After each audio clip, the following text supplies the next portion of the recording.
Hello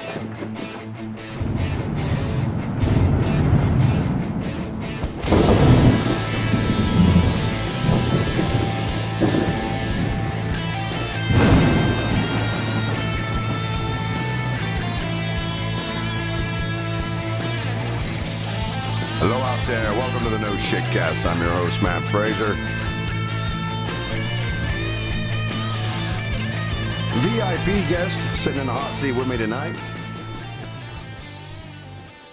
None other than my daughter herself, Miss Amore Frazier, coming to talk to us about a paper that she wrote that I found the subject matter of at least to be extremely interesting. And I told her that when she finished this, that I wanted her to come and kind of talk about it and talk about the different things that she figured out while writing this paper. And it's an interesting subject matter. Otherwise, we wouldn't be doing this, right? But anyway, so she's sitting here with me tonight. How you doing there, kiddo? Pretty good. So you called me back when you decided that you were going to do this paper. And this is for one of your college classes, right? Or was this like your... No, it was my college class. It's capstone. It's a specified class for English. It's a writing composition class, mainly specializing in learning how to research. Okay. It's pretty interesting that we're doing this now because pretty much every class that I've taken before has research in it. There's at least one research paper. In this capstone class, it's specifically, this class was for the liberal arts and sciences major, which was my major. Okay. But in every English writing class before, we had to write a research paper, and we had learned pretty much everything research and writing wise in those classes.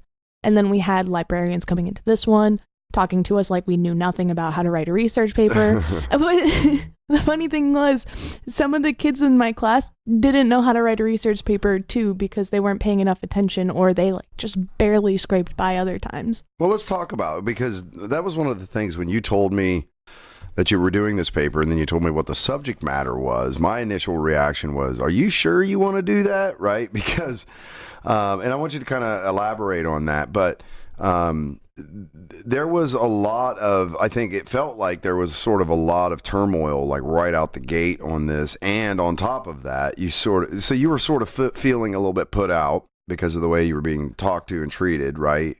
Yeah. Okay. And then on top of that, you picked this sort of inflammatory subject matter, right? That you're going to tell us about. So it actually started, the subject matter is, my paper is on why people get offended. Why do we feel offense? It started because my first paper, it was supposed to be a narrative paper, how we view some specific topic. And me and one of my friends had been recently talking. She was sleeping over my house for a week, and we ended up just talking until midnight one night about some controversial topics, and one of them ended up being why people are always so offended about not so offensive topics. And so that's where the idea for my narrative essay started, because my narrative essay was on something that had happened to me personally in, I think, sophomore year. That was something that happened, in chorus practice. We were getting ready for a show, and we were all standing on the theater. Oh my goodness, what's it called? Like the risers? Yeah, me and a few of the other people were in front because we were doing something from Hamilton. Okay. So we weren't on the risers, we were on the stage. So we were in the theater on the stage, and the one person who did sound and tech in the theater was down and helping us for our chorus performance, and he was setting up the microphones for us. And I had him in I believe it was a geometry class before I switched out. And well, the reason why I switched out was to switch into a higher level class. I went from an honors to an honors class, but it was a different honors class, so I could fit a different higher level class into my schedule. It was a really big thing. And so this is someone that I had just met because he went to the other middle school in our town. So when we went to high school, known about him because my other friends were friends with him, but I didn't know a lot about him. Sorry. So when I had met him, I wanted to know if his name was short for something. He's transgender, by the way. So when I had asked him if his name was short for something, let's say his name was Mike, when I had asked him, hey, Mike, is your name short for something? The person next to me had slapped me and was like, you're not allowed to ask that. It's like, what? Okay. And I was like, that seems very innocent. Yeah. The thing is me personally, I don't view transgender people as anything less. So I was trying to figure out if his name Michael or Mike was short for Michael, Mikhail, things like that. Right. It wasn't like a shortened name for Michaela. Okay. Right? Because so this sort of started piquing your interest then, that like, okay, well, why was that offensive? Exactly. Why did that elicit a physical response to somebody to hit you? Right? Like, what was so offensive about asking if someone's name was like a nickname or short for something, right? Right. And the thing that got me was when I asked the person who had hit me, why can't I ask that? They were like, you just can't. It's like, I just can't. Oh, that ain't going to sit, right? No. It's like, I just can't. You don't have any better reason than you just can't. You want to tell me that I can't ask it because they're transgender and that's impolite? You can say that to my face. Right. Which is something that I could kind of pick up from the conversation. So that's what you sort of inferred that the reason was. Yeah, pretty much. I'm not sure if the person next to me who had slapped me, because there are a lot of gays in chorus. This person. Newsflash, right? Right? Yeah. Yeah, I was like one of the 4 straight people in chorus. Okay. I don't know if this person was gay, this person was transgender, this person was a lesbian, could have been pretty much anybody or it could have just been someone who's close to the LGBTQ plus community, and they were just like, you can't say that because that's just not okay. Okay. But the thing is, when that person stood up for them, if they weren't a part of the community and were just another, normie like me, that could be considered more offensive. Okay. Because that person is standing up for someone who they view as not having a voice. Right. And in turn, kind of. Oh, I see what you're saying. Yeah, they're standing up for the little guy. Yeah. And it's almost offensive because the little guy has a voice. Right. And you almost took it away from them. Yeah. Because I was asking Mike the question and this person just stepped in. Okay. I don't know if Mike heard me or if Mike didn't hear me or if Mike heard me and heard the person next to me slap me. But when I told one of my friends, the friend that I was actually having the conversation about offense with, this person, my friend was like, his name is short for Michaela, which would be the equivalent to the female of his actual name. And if you had actually asked him, he wouldn't have been offended at all and he would have told you straight up. Right. And that's insane. I don't understand why this person got so offended by something that wasn't even directly related to them. So it wasn't even their question. So that was sort of the nexus of what started this, okay, I've got to figure this out kind of thing, right? Yeah, it was almost like recalled into the front part of my memory, and I was like, wow, I kind of want to research this because on this topic, here comes this opportunity, right? Where, but you pick like this significant paper that's like one of the last papers you have to write, that like all the marbles are on the table. So what do? You dive into this subject matter that, now, tell us about it, but it was not necessarily received very positively from your professors and advisors and the researchers and stuff. Like almost, to the point where they were trying to dissuade you from even covering. Well, I did too, right? Because I was like, do you really want this heat? Yeah. kind of thing? Do you need this kind of heat? Whatever. But yours was more in a protective way. Theirs was more in a, you can't do it. Yeah. And it was really like, what, you're just going to tell one of your students that you can't take this topic instead of encouraging them to do something that they want to do?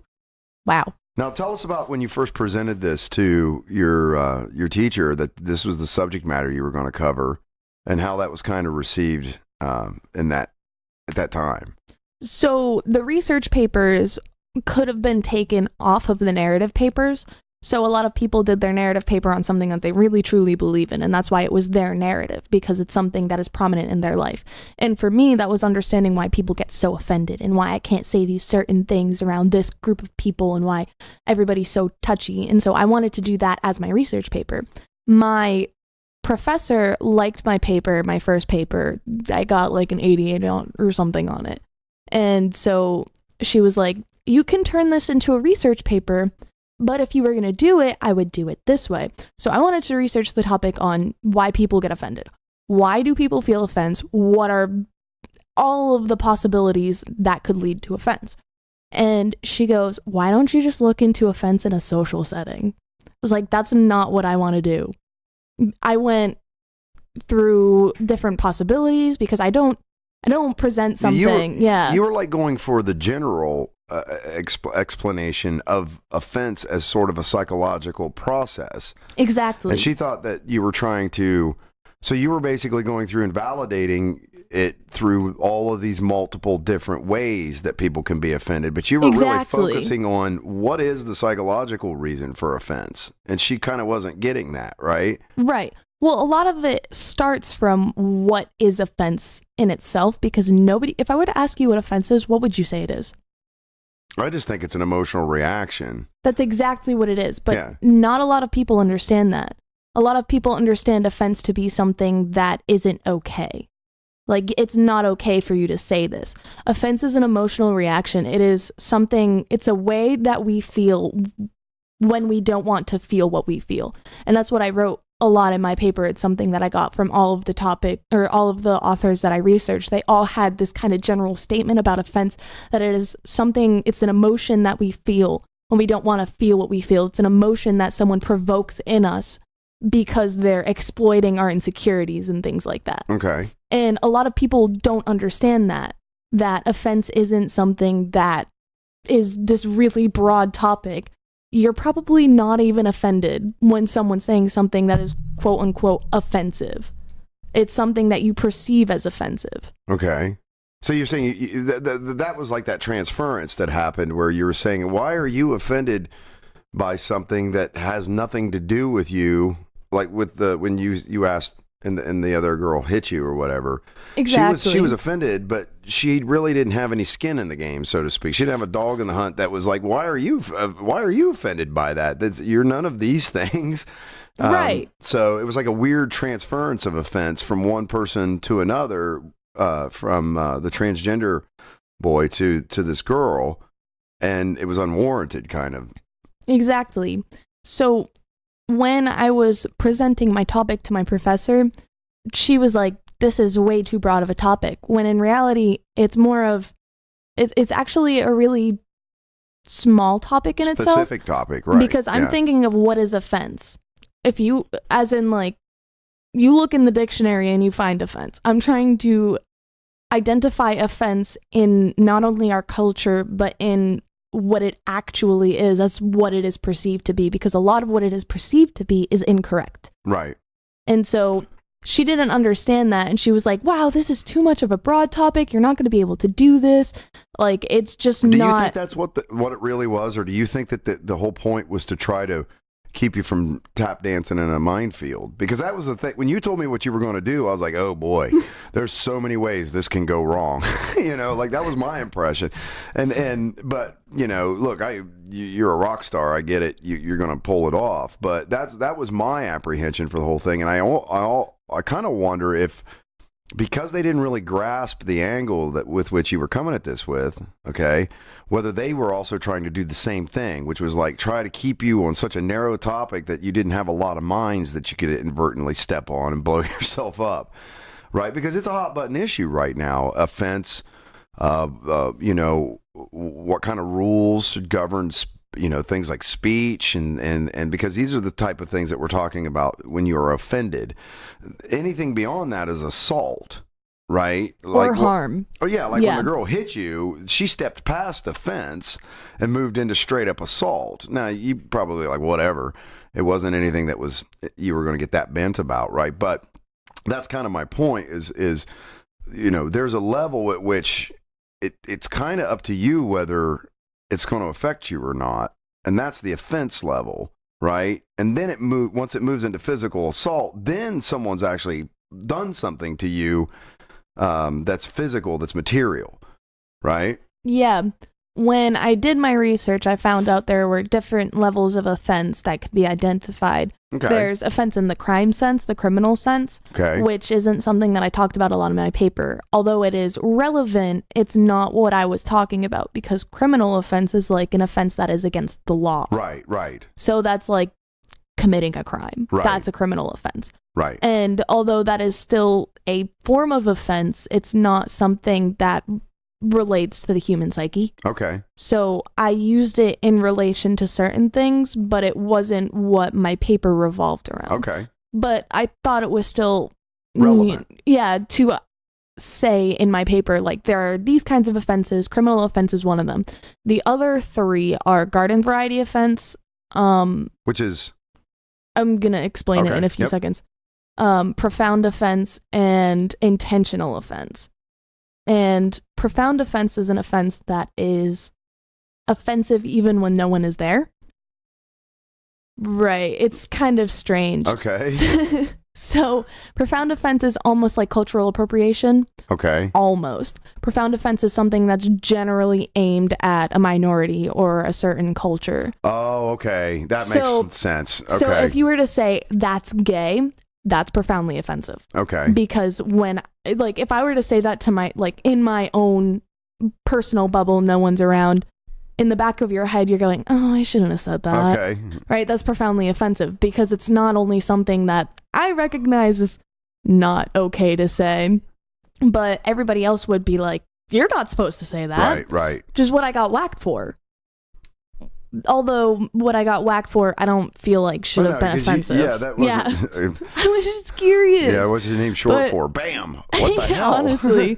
And so a lot of things that are, associated with profound offense are World War II is technically profoundly offensive. Oh, sure. Yeah. Because of everything that happened in the Holocaust. Right. Yeah. Tribal tattoos can be considered a profound offense. Because of cultural appropriation? Exactly. Okay. Oh, did you know that Ohana is now considered cultural appropriated from Lilo and Stitch? People who say, like, Ohana, that's not okay anymore because of Disney. Oh, because they used it in... yeah. There are some extremists who I believe are trying to put, like, a trademark on Ohana. I don't... And that's one of the ones... And I want you to get to garden variety and the other ones, but that sort of... I don't get it when it comes to cultural... Now, I understand when you do things like cultural appropriation and profoundly offensive things like blackface and stuff like that. Oh, my yeah. God, That's not okay. I totally get that.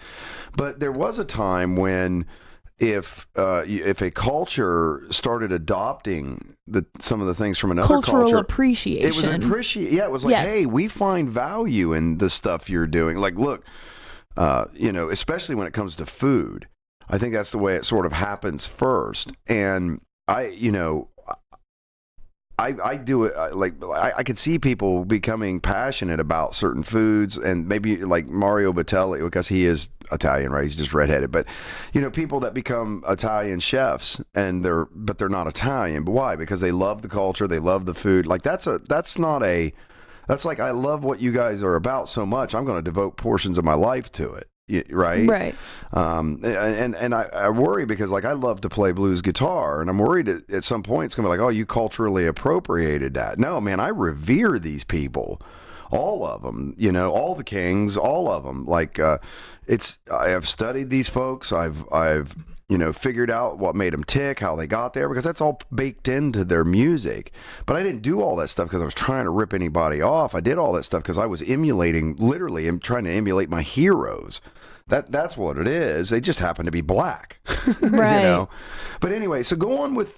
So I want you to go on, but the cultural appropriation thing is a little weird for me. I guess it's not weird for you because it doesn't exist any place outside of the U.S.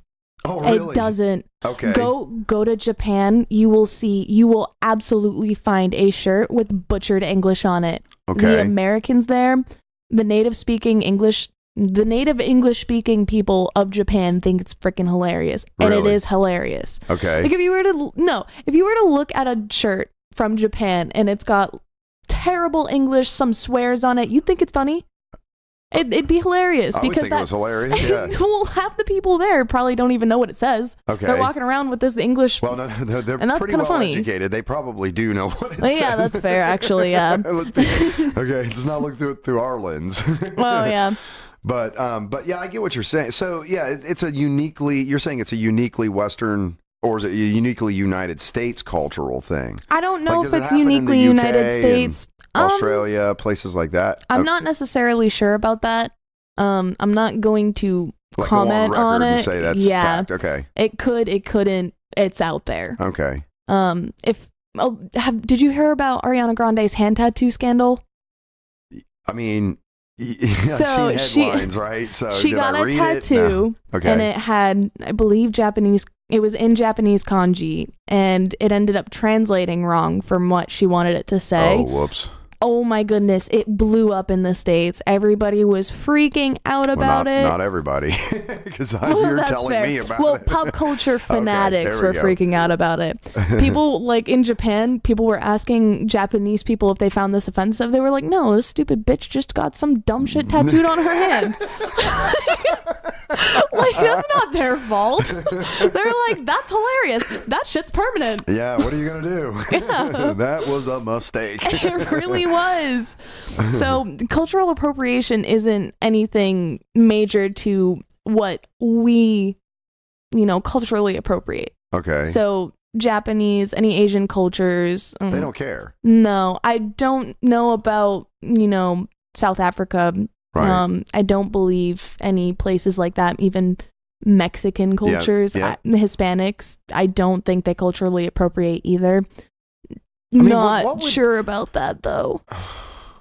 Yeah, I think it's. I don't know. I think it's that whole melting pot theory for me that exactly. it's stronger together than it is isolated and separate. Well, think about biodiversity. That's pretty much the reason why we should be interbreeding cultures, anyways. From a genetic standpoint, like an anthropological type standpoint, right? Yeah. So that's just a whole different can of worms. All right, so tell me what's a garden variety offense? Garden variety offense is the offense that you personally pick and choose are offensive. So you're walking down the street, say you were brought up chewing gums on the sidewalk. Oh yeah, that's offensive. Me. Yeah, right. You were brought up in a very proper family. Okay. You go to church on Sundays, you always wear your nicest clothes, you're always as proper as you can be.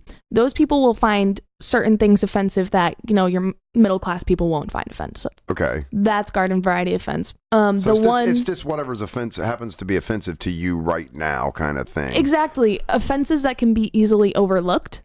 So one person thinks it's offensive, another person can't. Maybe that's because profound offenses, right, have been so rightfully explained and researched and looked into that but what's happened is we've lost the ability to make the distinction between profound offenses and garden variety offenses to where we're at a point where we think if any offense is the same. That's why a lot of people are super touchy on the subject, because they can't make the logical decision of, is this actually offensive? That's why I wanted to write the paper, because a lot of people, they're going throwing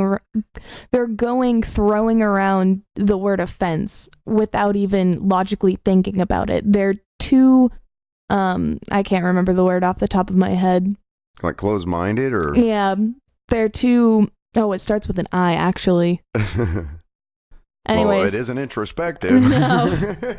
Well, it probably doesn't even start with an I. I just can't remember. But there was a third kind of offense too. Intentional offense. Okay. That's actually related to harm. Okay. So intentional offense is when, say you're in a fight with someone, and you're trying to push every one of their buttons, so you're going to find everything that you can to offend them to win the fight.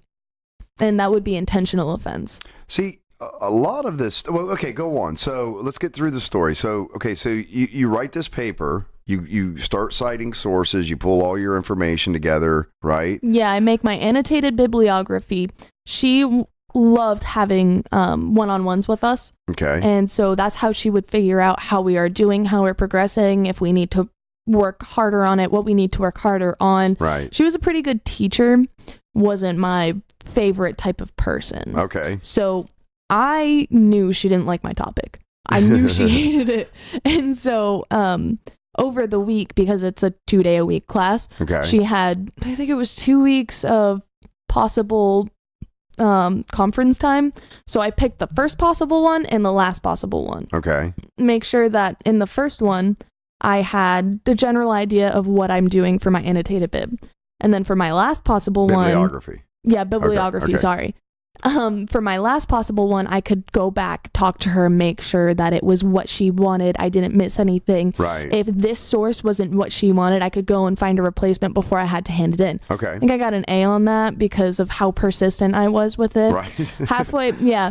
Well, yeah, because you sort of took you got your hackles up. You were like, I'm writing this damn paper, and you're going to give me a fucking A on it because I'm going to prove my point. I mean, you really like dug in on this thing. I got a 100 on the annotated bibliography, actually, now that I think about it. Okay. I was so happy because the first meeting I had, I made sure that I did everything I possibly could to do what I needed to do in my annotated bibliography. She had a example of what an annotated bibliography looked like. I tried to make mine match exactly. I missed some on the grammatical format. Okay. So that was what I pretty much only had to fix. Halfway through, I emailed her with 5 sources, and then at the end, I had 7 sources, which was what we needed minimum. And so when I handed it in, she handed it back. She was like, "These are great. This is more than I expected you to get on it." She was still skeptical for the paper, though. Yeah. Because the annotated. That's where you yeah. sort of started changing her opinion a little bit about what you were actually going after, though, I think. Right. I think another reason why she was so skeptical was because when she brought in the librarian to explain how we research, I told her my topic because the librarian was trying to go through every one of our topics and, narrow it down from a research perspective. She's not a researcher. She's a librarian. I don't know what her qualifications were, but no, what I'm saying is that often librarians are yes. that's what they are, is researchers. I don't know if she was from like the research department of the library, or she was just trained. Right. Okay. Yeah. So the only reason why I say that is because a lot of the things that she was connecting to certain topics, because she'd listen to everybody's topic and be like, "Oh, you can look at it from this perspective and from this perspective." And from a student's point of view, listening to what the student wanted to write and what the teacher wants you to write, they're two completely different things. That's weird. So there's a weird sort of peer pressure. Exactly. Yeah. Well, imagine this. You're sitting in a classroom full of, we have small classrooms, so I think we had, maybe 17 kids in that one. It was a cohort class. Okay. It was for my group. Okay. Being in there, it's our last class together as a cohort. It's one of the last class we have to take. It is mandatory to pass that class to get our diplomas. Right. Yeah, and then you pick a subject that's like tap dancing in a 40% minefield. of our grade. Right. This paper is 40% of our grade. Right. You can't fail it. Right. And having, there's not an option here if you want to move forward kind of thing. This has to be done. Exactly. Having a librarian, sorry. I don't know, she's probably a researcher, who knows. Having a librarian trash on your topic because it's too narrow-minded, too out in the open, it's hard. Right. A lot of finding out what your topic is for me is doing the research. Okay. You can't go into a research paper having a specific topic, especially if you need to meet a page requirement. Unless you already have a preconceived notion of what the outcome's going to be. I think that's a dangerous precedence, right? Yeah, you got to go where the data takes you, not where you think exactly the data what should I take mean. you. That's why my professor was like, "I don't want to read anything about marijuana. I don't want to read anything about abortions. Anything else, fair game. I've read too many papers on that, and I know how you guys feel about it." Over.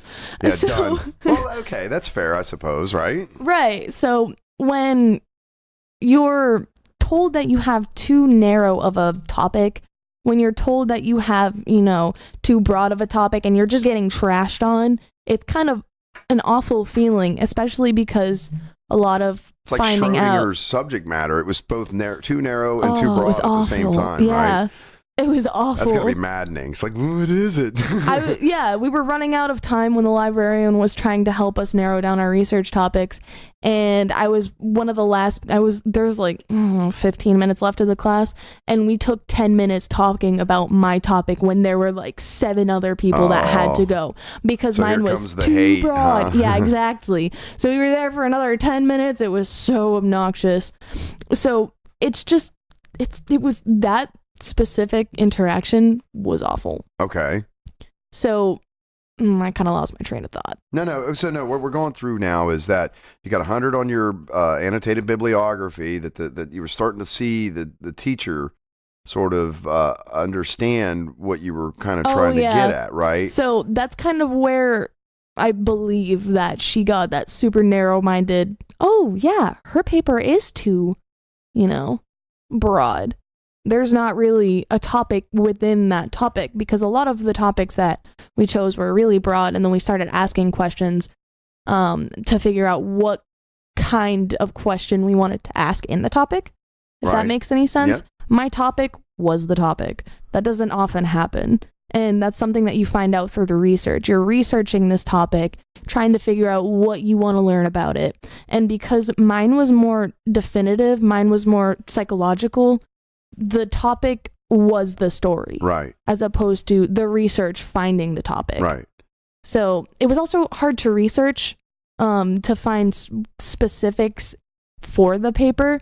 So yeah, because you're researching an emotion. Oh, exactly. There's just so much to be found out. That's so wishy-washy anyway, right? That's hard to nail down. That's a hard thing to define as emotions.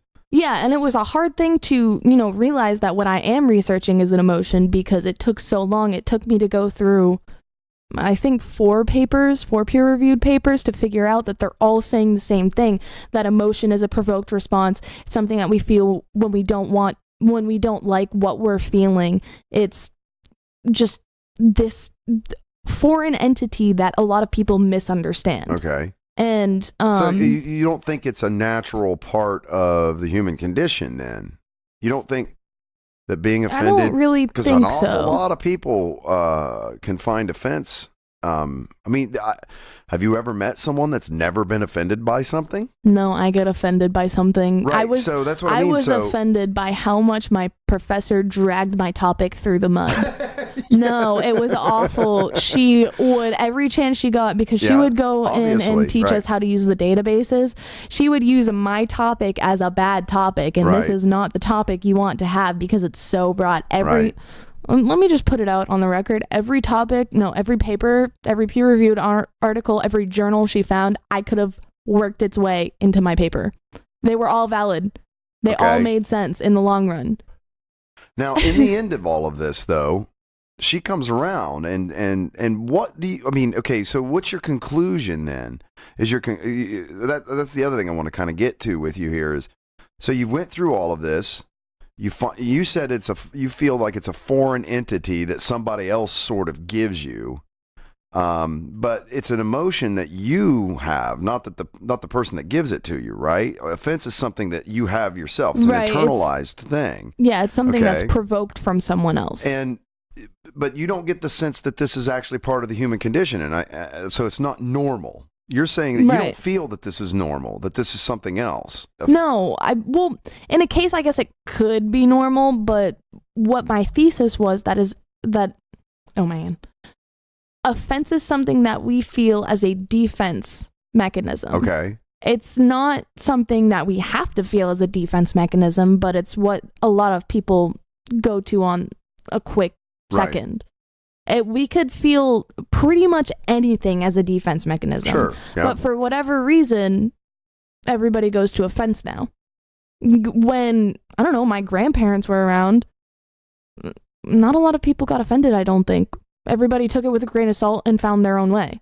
I think it's something that's now, been integrated into our culture that we should feel offended. And that's kind of what I wonder, to speculate only here, because I've not seen the source material or any of that, right? But it seems to me like I've been trying to figure this out, like where did this all come from? Because you know me, I'm a huge fan of comedy, and the more offensive it is, the better. Like I want to be provoked. I want people to trigger that thing in me that makes me go, hey bitch, and then go, wait a minute, I got to think about this. Oh wait, that's actually funny, so I want people to offend me and to provoke me and to do things that are provocative and interesting, because I think that's how you grow. You got to push boundaries back, right? And that's how it happens. So like I said, I'm a big fan of this, but I have noticed it's a really interesting thing that people are not allowed to be offended. And and it seems real. It's like, well, then people aren't allowed to breathe like that. To me, it's just like, who isn't offended? Everybody gets offended. Like, why is it all of a sudden so special now? And what I think has kind of happened is that there were massive offenses that have happened to humanity and certain races of people and stuff throughout history. And I don't feel like we got offended enough by a lot of that shit. You know what I mean? Like there was definitely like a lack of just general humane offense. Like this is an affront to humanity, not just me personally, right? But so like we had like no visceral response to things that were obviously, like you would say, profoundly offensive. And then through history and study and recording it and things, we've sort of gone and said, okay, well, look, there's some shit that's really profoundly offensive, and we should all feel offended that this kind of stuff happened. And now it's sort of like once offense became okay, it never stopped being okay. You know, it doesn't. We've taken it too far the other direction now, where things that aren't profoundly offensive, what you call them, garden variety offenses, are responded to by people at the same level of these profound offenses against humanity and cultures and stuff. It's like there's no volume knob. There's no differentiation between what was profoundly offensive and garden variety offensive. So like it's all put under this. People were just starting to stick it all under the same umbrella kind of thing, or in the same box. I was like, no, that doesn't go there. Right? That's different. You don't need to feel so wildly offended over this than you do over this. Something that I found through the studies, when you do an annotated bibliography, you pull out specific quotes from papers, you summarize it, you go, these are the key points, these are quotes that I would like to use in my paper. One of them I found by James O. Young says that when any action is profoundly offensive, we have a prima facie reason to believe that it is wrong. So that's where the idea that person who hit me had to didn't even think twice, just whacked me and went, that's not okay. Right. You're not allowed to ask that. Yep. That's where it comes from. But it's also not a preconceived notion. Actually, it might be. It's also something that they believe is profoundly offensive because they can't draw the line. They're ignorantly, that's the word that I was thinking of earlier. They're ignorantly making these decisions without logically thinking it through their head that, is this question innocent because they want to know more? Or is this question genuinely offensive to that culture, to that minority? Now, you remember the book I kept trying to get you to read? I sent to you, right? Yeah, it's bookmarked on my laptop. Okay. So the book is Science Insanity, and it's profoundly altered my view of like humanity because it plays and goes into great detail, like exactly what you're talking about, which are semantic responses that people have. Okay. And it's like a college level textbook. So it's very, very chewy, but you can just like skip to chapter 7 in it and it sort of lays it all down for you. And it was profound for me from a sales standpoint, because what it basically explains is how that once you understand what semantically motivates a person or triggers a person, is a good word. That's your generation, right? Triggered. Okay. Once you figure out what semantically triggers a person, you kind of know how to manipulate that person. How to push their buttons into making them do what you want them to do. Yeah, and it's and so that sounds very insidious, right? You know how to manipulate a person, but because there's multiple ways you can manipulate people in something like a sales role. Okay, my goal was not to get people to buy shit they didn't need. I never did that.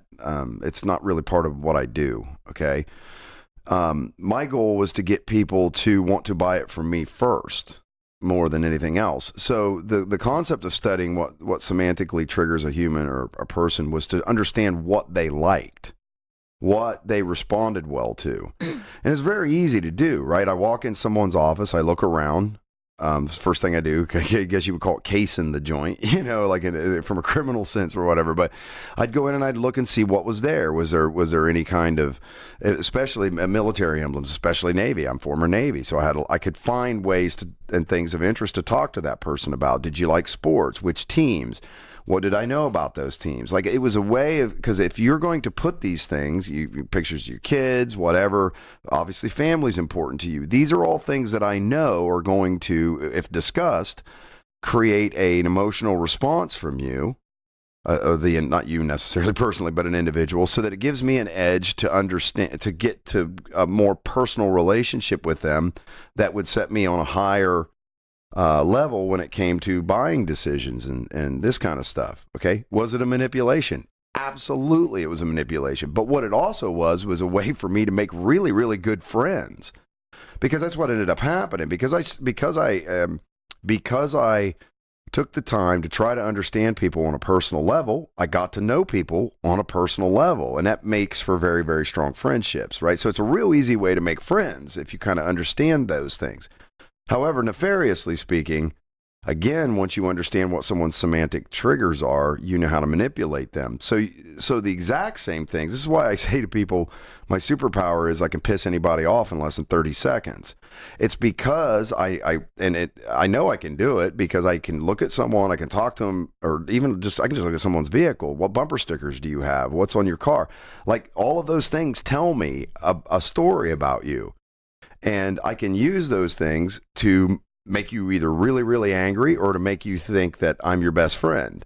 You see what I mean? It works either way. But the offense part of it is the real interesting part to me, because that's that lizard brain thing. That's the lizard brain thing, was where it makes that connection between I'm being hurt or I'm being harmed somehow. Because then it takes that becomes that whole fight or flight response. And when you can get people offended enough, right, it's kind of like getting them scared enough. People start to sort of lose their ability for rational consideration. That's what you were saying. They don't think about things logically. They just respond. And in your case, it was violence, even strangely enough, and a weird setting for that to be happening. But it was nonetheless. But that's how easily manipulated people who are controlled by semantics and semantic responses are. In your particular case, you've seen it, how fast that person now could be offended into violence. Well, that's a really powerful tool against somebody. You know what I mean? And personally, I wouldn't want someone having that kind of control over me. So I don't let people offend me very much either, right? Whatever, you douchebag. Yeah. Moving on, but that's all in that book. I mean, it outlines. It kind of goes into greater detail on what you're talking about here. Is not only is offense, something that you choose to have, like you choose to be offended by stuff, even if it's profoundly offensive. A cold-hearted person could be like, yeah, fuck it, I don't care. Yeah. That's still a choice. You know what I mean? Like, yeah. The most biased or bigoted or whatever person could say, I don't care about that at all, and make that choice to never have any concern about abortion or what. Yeah. A lot of people agree with it. Yeah. It's still a profound offense. It's still a profound offense, right? It's profoundly offensive to people, for sure. But there are people who agree with it. Yep. So, yeah, it's kind of, but there again, that's a subject that often ends up in that lizard brain response, right? And I'm not calling people on either side of the equation a bunch of lizard brains. I'm not saying that. I'm saying that either side of that equation can be triggered into those kinds of violent responses, and we've seen that. We've seen this kind of stuff happen. Another really big thing with offense is that people who are offended sometimes feel like they're in harm's way, and that's where the harm thesis comes in. I can't remember off the top of my head who has the thesis. Okay. But the harm thesis is basically that when you feel harmed or when you feel offended, are you in harm's way? Is there anything that when you're offended, are these offensive words yeah, harmful? That's the harm thesis. Well, what I mean, words harmful? Are words harmful? Are offensive words harmful? Okay. That's where you draw the line between offense and hate speech. Okay. Hate speech does provoke harmful repercussions. PTSD People don't sleep because of hate speech. They're scared. They get all sorts of internal. It's turned into like a physical manifestation. Exactly. Right? Like bullying, online bullying, this kind of stuff. Right. Okay. Yeah. So in the court of law, this is where the criminal offense comes into. Okay. Offensive words won't hold up. But in the case where hate speech is, and you have the physical repercussions, the person who did the hate speech, say in a big company, your CEO is being really offensive to this one black person because they're black. He's a bigot. Okay. He doesn't like black people. He doesn't believe this person should be in there. He can't necessarily fire him because that's, right. It's bad juju. Right. Yeah, exactly. So he's just going to belittle this person until they quit. Right.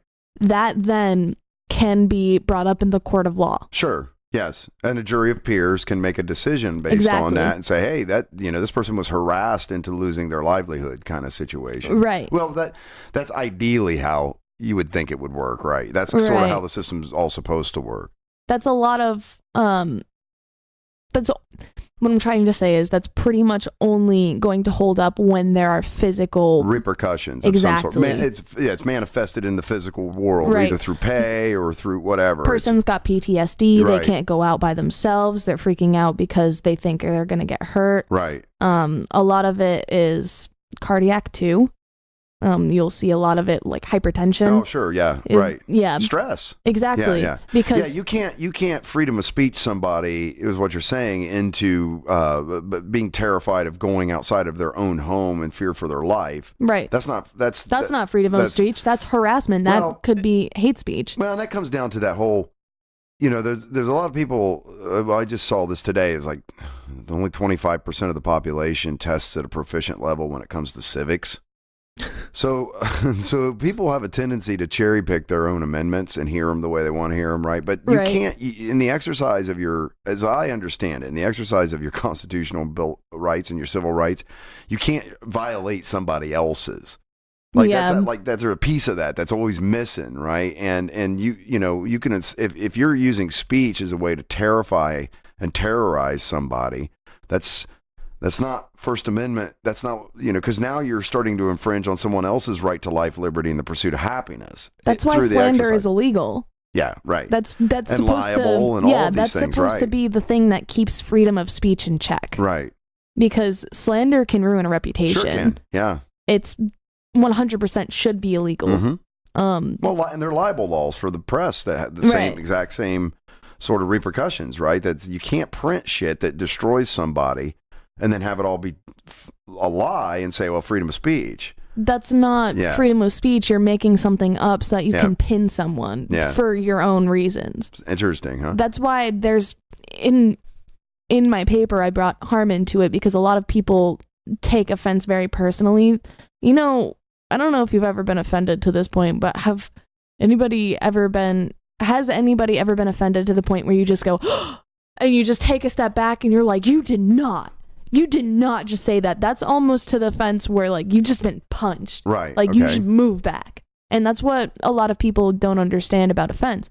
That is, you don't have to feel offended over that. You can go, wow, this person's really stupid. Well, we used to say you need to rise above it, be the bigger person, right? It was those kinds of things. Right. Now we're to the point where, man, if you're part of the wrong tribe, air quotes, whatever that team or tribe is, man, it's like we're fist fighting. Yeah, you're going not because you've even said anything, but because you're part of that team or that tribe, or you associate you with it. That means as soon as I see you, I'm punching you in the face, kind of thing. Which is like, whoa, man, this is scary. This is scary stuff. I find that honestly weird because a lot of offenses, social media too. Yeah. A lot of what people find offensive is because of things that they see on social media. Right. Social media has a really big influence on today's generation. That's terrible. Oh, it really is. It gives a lot of the little people a voice, which isn't bad. It's good in certain cases where, the LGBT... I'm beyond believing that everybody deserves the same voice. Some of y'all are fucking stupid. You need to shut the hell up. That's what needs to happen. Okay, I'm sorry. Like, I used to be like, it's just ignorance, and once you educate people... No. No, You it's can't not educate that. There's some everybody. people that just refuse to learn, and none Oh, are yeah. so blind as those who refuse to see. And to those people, I'm ignoring your ass. Like, we're done. Like, you just need to shut up, or I'm certainly not going to subscribe to your bullshit. Right? I'm not signing up for it, so it comes to me automatically. Yeah. So that's been a big personal campaign of mine. Is just I just cut people out now, man. I just like light switch, social media wise, right? Right. Click, click, click, click. I just turn it off. I don't say anything. I don't tell them. I'm just fucking done. I'm not going to subscribe to your crap. Yeah, Drives me especially nuts. on social media, you can just buy. It's not too super easy. Public. I friended you with this little checkbox, and I can Unfriend friend you with this little checkbox. I brought you into this world. I can take you right back out. All right, cool. So now, I mean, so you submitted the paper. The teacher had some comments on this after the end of all of this, right? You fought your way through this, and then you sort of like, I guess you would say, won her over in a way, huh? Yeah, on my last conference with her about the final draft, I think I went to 2 also for that one. This is my first final draft, and this is my final draft to make sure that I was giving her what she wanted, grammatically. This is set up is okay. So on my second final draft, when I handed in my almost done paper, I think there were like 2 pages missing. It was a really long paper. She was talking to me and she was like, I really wasn't a believer before. I didn't think you'd be able to pull this topic off. And this is also something that she had said to me when she handed me my 100 annotated bibliography. She's like, you made me a believer. I was like, I had to. I wanted to write this topic and I really had to make you believe. So when I went to our conference, she was like, your paper is probably the paper that I learned the most from. And she was like, and that's not because I didn't learn anything else from the other papers. The other papers were good. She had to give credit where credit was due, but my paper was a lot of not common knowledge, right. Whereas their papers were things that you could just Google. Yeah. That you could Google it and, come up with your own information on it. Whereas my paper was, something that nobody ever actually thinks about. So she thought, well, unfortunately, right. Not enough people think about it in that sense, especially, and it seems to be the younger generations are the ones that seem to be the most offended by things now. And that's where that whole snowflake idea comes from. That's how I started my paper. Oh, really? I started my paper with a snowflake analogy. It was a really long snowflake analogy. Yeah. Oh, it was awful. But that's where, so that has been lost, that ability to critically back away from a situation. Not lost. I don't know that it's been lost because it only seems to be certain topics. Overlooked, maybe? Yeah.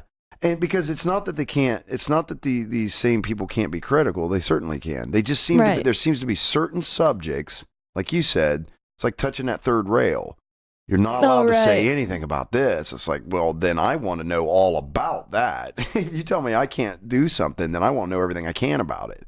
This is, I don't know, maybe it's because I'm a bad person or something. Well, no. Well, for me, it's because you've always taught me to ask questions. Yeah. And because I've offended so many people just by being curious, because now you can't even, oh my goodness, you can't even ask if you have a kid. That's offensive for whatever reason. Yeah. You think that I need a kid? I need a husband to, fulfill my life? Yeah, exactly. Are you married? Oh, do you have a spouse? Like, you can't say, do you have a husband or wife? You have to say, do you have a spouse? Because then you're assuming that person is straight and not gay. If they're if you accidentally assume that this person is gay, who is gay straight. Look, it's insane. You can literally be a person who goes out into the world and is like, look, I don't want to offend anybody. I'm just curious. And you're going to piss somebody off. 100%. I do it all the time. There's no way that you're going to. So I tell people, that's why I tell people, life's a contact sport. Get in the paint, throw some elbows, man. Okay? It's going to happen. So just get used to it. The crazy thing is I'm an ally. Well, I'd like to say I'm an ally of the LGBT community. I have LGBTQ plus community. Okay. I have so many friends who are gay, who are trans, who are bisexual, who are lesbians, who are all of the above pansexual. I have so many friends who are in the community. Okay. The amount of times I have offended someone who is in the community is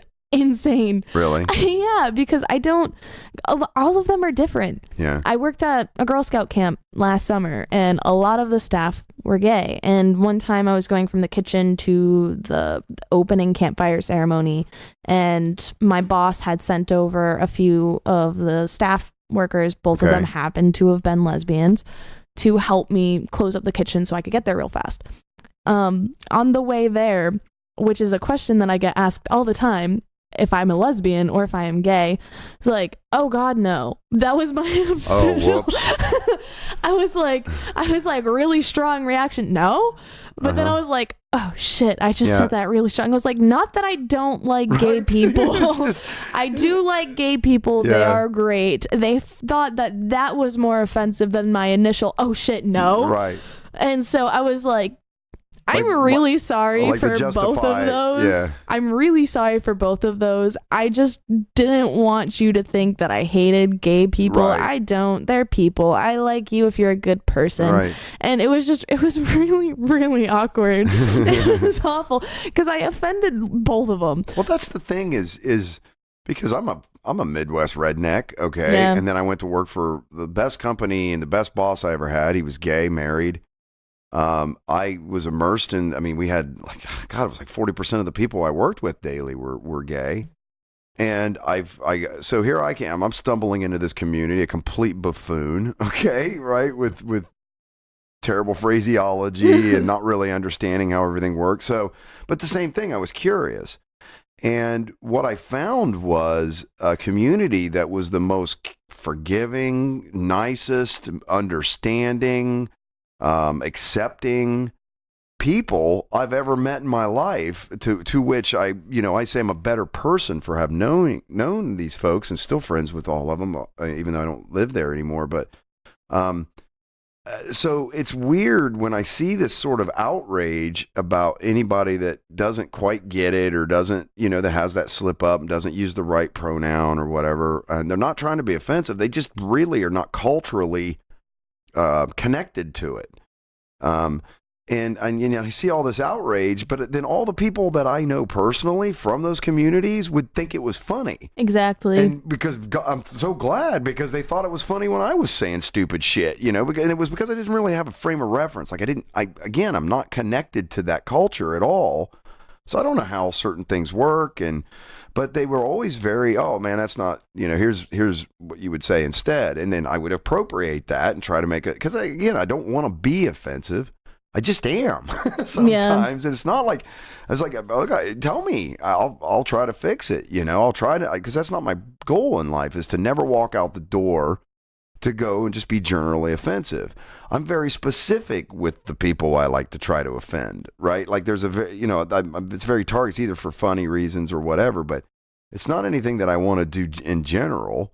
I just don't see any point in it, right? Because I wouldn't want people doing that to me. Right. So I, do unto other, golden rule type shit, right? Do unto others you've had. So I don't want anybody going out of their way to be purposefully offensive to me. So I'm just not going to do it to other people. The crazy thing is in those communities, pretty much any community that has an outlier, especially in the gay LGBTQ plus community, a lot of people who are transgender, and that they're transgender, and they know that you're trying to make an effort. If you slip up their pronouns and you're like, oh shit, I'm sorry, they're like, don't worry about it. You're still trying to get used to it as much as I'm trying to get used to it. So it's crazy when someone smacks you because you can't ask why their name is short, or if it's short, like Mike. Is it short for something? Michael, Mikhail, Michaela? I think you nailed it when you said Mike. When you said any of the groups that are on the outliers. And because what social media has a tendency to do is to amplify the worst things. Right. And sort of gives you the impression that it's happening all the damn time when it's an outlier type thing, right? Like, I don't think the vast majority of people go out of their way to be offensive. However, if you were to watch, the people of Walmart, the people, the man from Florida, whatever they're saying. Florida Man Challenge. Yeah, when you start seeing all these different things and that's all you see, this is where, social media is insidious, because what the algorithm in social media does is to give you more of what you like. Okay? Conversely stated, give you more of what you look at. That's kind of how that's sort of based, right? So Right. because of that, it gives you, so if you're offended and you consume this type of information from social media and you react to it, right? The algorithm goes, oh, you like that? Here's some more. And then it just keeps giving you more of the same thing till you get in this weird echo chamber, is what they call it, right? Where you think the whole world is this way. And it's not. It's an algorithm that was just designed to like get you hooked on the crack, right? It's just designed to, but you can use the algorithm that way though. You can actually go out and like, oh, I like this. This is positive. I'm going to want to focus more on that. And it'll start giving you more of that stuff too. But the trap is that it's whatever you interact with is what it's going to give you. Right. So so it's weird. It's put us in this position where we think the world is way worse than it really is. And it's because of the way that this information is constantly being reflected back at us. Like, I hate it. Yeah, that's why I don't go on Instagram as much, because they have a new algorithm for everything. Oh my goodness, I hate it so much. On their homepage, they give it to you in an algorithm instead of it being posted chronologically. Right. I'll scroll and I'll be like, oh, this is from 2 hours ago. Cool. And then I'll scroll and I'll find something from 4 days ago. Right. I wanted to see that 4 days ago, not right now. Yeah. Okay? Stop that. You're stupid. That's why I don't scroll on the homepage, and I pretty much only use the search engine part of Instagram. Right. Even then, I'm like, DIYs and stupid, this is and stupid frilly things. Yeah. Like, I don't understand. But that's probably what it feeds you though, because of that. That's pretty. I watch It's very makeup. I benign. watch beauty. I watch people put things together. I watch a lot of K-pop on there because I like K-pop. Yeah. I'm one of those people. You can offend me all you want. And see, that's the beauty of, that's the other side of the coin with social media, is it gives you the ability to communicate and connect with people in positive ways. Oh, yes. But that's the algorithm just kind of is what it is. It just reflects the world that it thinks you prefer back to you. So if you're a paranoid douchebag, you're gonna get all the alien shit. You're gonna get all the crazy shit. Yeah, you get all the aliens having butt sex, all that crazy stuff. They're gonna kill us. Oh, they're kidnapping us, and there's anal stuff, and all. You know, you're just freaking out. Freaking out. Well, in a real life standpoint, we do also have this algorithm. A lot of people, break the ice with jokes. I don't remember what the stupid Titanic icebreaker is, but there's one there, but a lot of what people use are jokes to break the ice, and this is something that I also touched base on in my essay. Okay. Is that people will find things that resonate with you. It's kind of that human code that we're talking about. Yep. And by finding what you can and can't say, you're, testing the waters with jokes and things like that. And so saying offensive things are not offensive if you think they're funny. And that's something that, is touched based upon. Me and a lot of my friends, we say a lot of, racially incorrect things to each other, but that's because we have a mutual understanding that it's funny. Yeah, but it's... because it's between us as friends. Let's be clear, though, but that your friends are... people of color, and they're doing it back race. To you exactly. too. Right. I'm Italian. We call call me a wop. It's fine. Yeah. It's hilarious. Yeah. But to be fair, if someone else came up to me and was like, "You're a wop," I'd be like, "Okay, and like, where are you going with this?" But when one of my friends says it to me, I'm like, "Ha." Yeah. You right, and then I'll call them their respective racial slur because they think it's funny. Right. Yeah. So I just wanted you to be clear on that you're not just no. I was gonna get to that point that they're of color, they're of pretty much whatever. Yeah. So ethnicity. Yeah. Exactly. Yep. And even other communities like me and some of my gay friends have gay jokes and things like that. I had a gay friend, and in my phone it was his name, the gay, and he put it in there. You're kidding. No. Not a gay, the gay. Holy with shit. 2 heart emojis after that it. Poor kid. he put it in there. I know. But to be the gay. The gay. He was the gay. My only gay friend. Yeah. That's a burden. Oh, yeah. I'm the only one. Whew. Yeah. So we make those jokes to make those connections. And if you make the wrong joke around the right person, hilarious. Yeah. You make the wrong joke around the wrong person, it's offensive. Yeah, and it was weird when I was in the military. It was kind of the same way. Like there were people that were purposely offensive to you or to each other as a means, though, a weird way of building camaraderie, like a rapport. Yeah, building like a teamwork between the inside, because in the military you're highly integrated. Okay. Yeah, because they pull from all ethnicities, all backgrounds, and they sort of slam you together and go, here's a mission, go do it. And that's one of the reasons why, I've said, I've always so adamantly, especially now, rejected things like bigotry and racial bias and things, because I've had my ass saved way too many times by people of color. And they saved me. It's vice versa. Like literally I worked on the flight deck of an aircraft carrier. It's like one of the most dangerous jobs in the world. And nobody gave a shit what color you were at all. Like it was completely immaterial.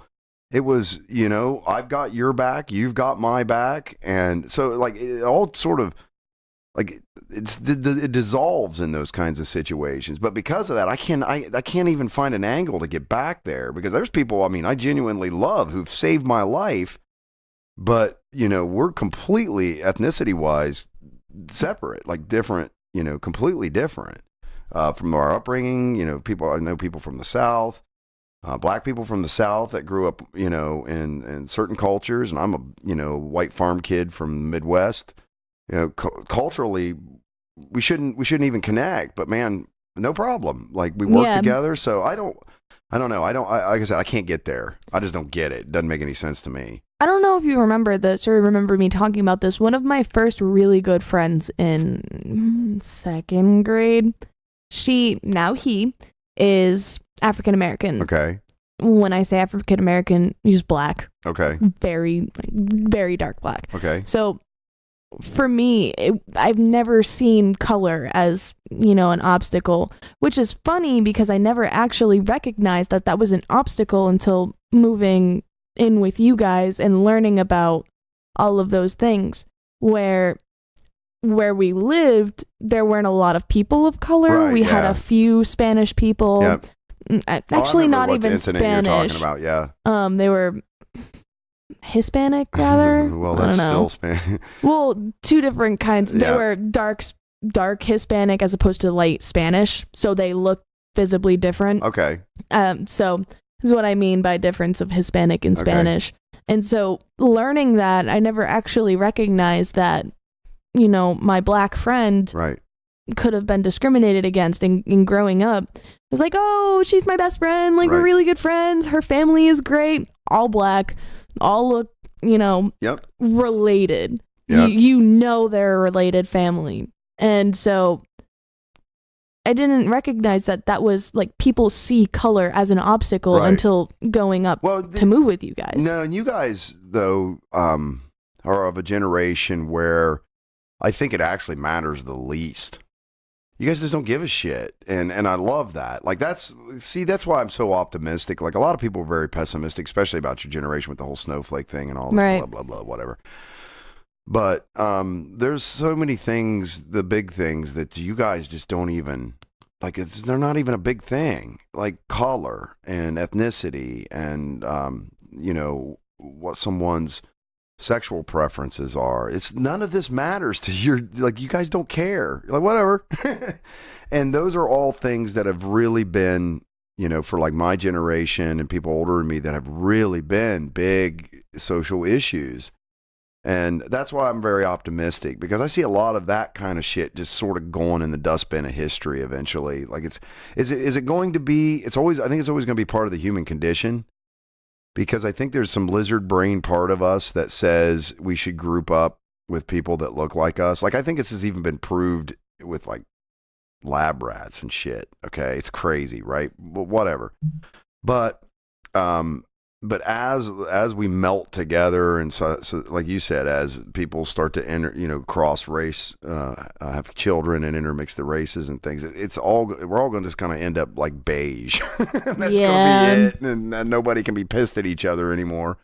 Well, a lot of people don't agree with that. I have a friend who does not understand why people, marry outside their race. And stuff. Yeah, because this Or person, have children outside the race. this person doesn't find other people outside of their race physically attractive, and that's good on you. Like, this person's not racist, doesn't discriminate. That's a whole different thing. But this person right. just doesn't understand anything like that. Yeah. And from a survival standpoint, it was because of biodiversity, and that's why a lot of people do that. They find this person attractive. That's why a lot of us are also really tall. White people aren't necessarily the tallest, but now a lot of people are tall. Okay. It's because of other races that are tall. Oh, no, I get what you're saying. Yeah. So, but you get what I mean. Like, it made sense back when saber-toothed tigers were chasing us to kind of, those folks look like me. I better stay with them. I'll survive longer to do that. I think that's where a lot of it comes from. Yeah, a lot of it is still prevalent because of that. Yeah. That's why, like, females are more good with the meticulous things, because we physically have the dexterity and in our hands do so intricate patterns, whereas males fumble with a needle. You can't thread a needle for shit, I bet. I can't see it, number one. That too. I can't see anything. Your hand, I can't shaking. see anything within 2 feet of my face anymore. It's like, that's blurry. I got to move it like 3 feet away, and then I can see it. And then it's too small to see. It's awful. Getting old sucks. You'll find out. Well, I'm nearsighted right now, so let's hope. No, farsighted? Wait, I can't see far away. Yeah. So I'm nearsighted. Yeah, I'm nearsighted right now, so let's hope that doesn't change. That doesn't change, right. All right, kid. We've been done an hour and 10 minutes. You got anything else you want to talk about with your paper? I think we pretty much covered it all. I'm pretty sure that's it, yeah. Very cool. Like I said, I was very happy to get this. I wanted to get this done because I thought your subject matter was really interesting, and the fact that you were willing to kind of take such a big risk in all of it sort of speaks to your tenacity and those kinds of things. So very proud of you, man. I mean, you pulled it off. It's cool shit. Something that's really popular in, pop culture, the interactions with people, like, because there's a lot of amateur writing. There's an app called Wattpad. Okay. I used to read on it, and a lot of them would be like interactions between people and college professors. And one of them was like, I want you to write a paper about a risk. And then people would put just one word on it, and it would be this, and they would hand it in. Do you get it? Okay. Yeah, that was kind of like my risk. Yeah. I wanted to do my final paper on something that I wanted to do it on, and I didn't care what you thought. It was going to be great. And you were going to deal with it. And you pulled it off. You proved it. Oh, right? Yeah. She was happy with it. I'm kind of sad that I got a 90 on it, but it's only because I got a B+ in the class, and I wanted an A. It was so close.